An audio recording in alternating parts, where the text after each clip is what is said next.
तो आर्मीज हाल ही में हाइप से जुड़े कुछ राज सामने आए हैं और इसने बीटीएस के फैंस के बीच हलचल मचा दी है। इसी के साथ एक पुराना किस्सा फिर से लोगों के बीच डिस्कशन का सब्जेक्ट बन गया है। बीटीएस के एक मेंबर वी और उनकी करीबी ट्रांसलेटर निकोल की कहानी। निकोल जो वी के बहुत ही ज़्यादा क्लोज मानी जाती थी, एक टाइम पर हमेशा उनके आसपास ही दिखाई देती थी।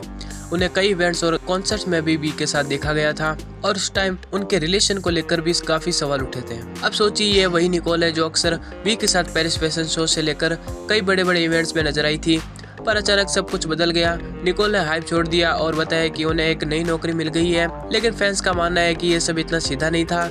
क्या रियली ये सिर्फ एक कोइंसिडेंस था या फिर इसके पीछे हाइप की प्लानिंग थी?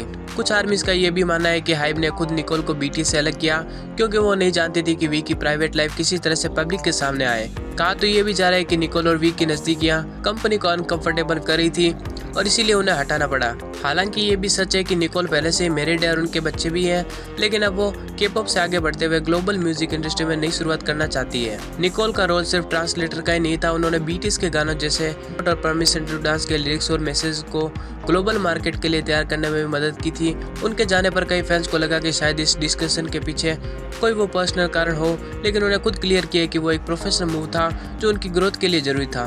तो आर्मीज अब भी कई फैंस उनके और वी के रिश्ते को लेकर कयास लगा रहे हैं, लेकिन सच्चाई ये है कि निकोल का जाना सिर्फ उनके करियर को आगे बढ़ाने के लिए था। बाकी आप सभी को क्या लगता है? अपनी अपनी राय कमेंट सेक्शन में मुझे जरूर बताएं।